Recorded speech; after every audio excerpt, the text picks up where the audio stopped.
반갑습니다. 한바닥 한국사입니다. 오늘 한바닥에 정리할 내용은 8강 가야의 성립과 변천에 대해서 한바닥에 정리해보는 시간을 가지도록 하겠습니다.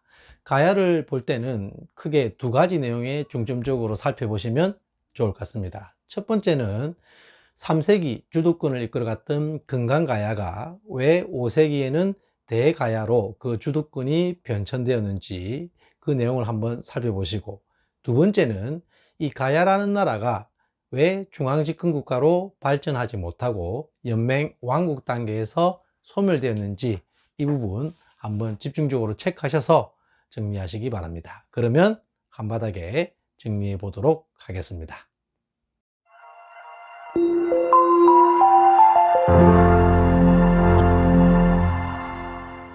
오늘 한바닥에 정리할 내용은 8강 가야의 성립과 변천이 되겠습니다. 가야는 원래 사만 중에 한 곳이었던 변안에서 출발을 하게 됩니다. 어디에서?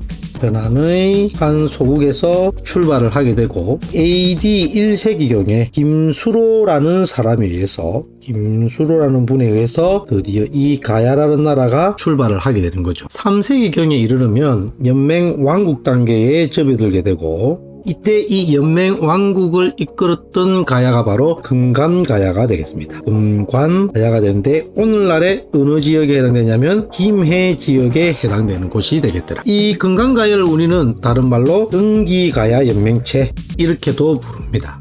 가야 같은 경우에는 철의 생산이 매우 활발하게 이루어졌던 곳이며 또한 벼농사도 상당히 발달해 있었던 곳이다. 특히 철의 생산이 매우 높았기 때문에 철기 문화가 상당히 발달해 있었는데 이를 잘 나타내주는 것 중에 하나가 바로 등이세라는 것이 있습니다. 다양한 활용이 이루어졌는데 화폐로도 사용이 되었더라. 이처럼 3세기 금강가야를 중심으로 해서 이 정기가야 연맹체가 이끌어지던 것이 5세기경에 이르게 되면 신라의 왜구가 침입을 하게 됩니다. 이때 신라가 어느 나라에 도움을 요청하게 되냐면 고구려에게 도움을 요청하였고, 이때 고구려군이 왜구를 격퇴하기 위해서 신라로 들어오게 되는데, 이때 왜구가 어디 쪽으로 도망을 가게 되냐면 가야 쪽으로 도망을 가게 되고, 이때 신라군과 고구려군도 가야 쪽으로 넘어오게 되면서 이 금강가야가 커다란 타격을 받게 됩니다. 그래서 적어보면 5세기경에 신라에 침입한 왜구를 격퇴하는 과정 속에 바로 고구려군이 가야를 침입하게 되었고, 이에 결정적으로 이 금강가야가 커다란 타격을 받게 되어서 세력이 상당히 약화되게 됩니다. 그래서 5세기에 이르게 되면 이 가야를 주도했던 금강가야가 쇠퇴하게 되고, 5세기경에는 바로 이 대가야라는 곳이 이 가야를 갖다 이끌게 되는데, 오늘날의 이 대가야는 어느 지역에 해당되냐면 고령 지역에 해당됩니다. 이때의 가야를 우리는 부기가야 연맹체다 이렇게 부르는 거죠. 그런데 이 가야 같은 경우에는 우리는 가야 연맹이라고 부르죠. 끝내 중앙집권국가로 성장하지 못하고 연맹 왕국 단계에서 소멸하게 되는데, 그러면 왜 중앙집권국가로 성장하지 못하였느냐? 중앙권 국가로 성장하지 못한 이유, 대표적으로 두 가지 정도의 이유를 갖다가 들게 됩니다. 하나는 독자적인 정치 기반을 유지하였다. 이게 무슨 말이냐면 힘을 한 대로 모으지 못하고, 예를 들어서 6가야 연맹이 있다면은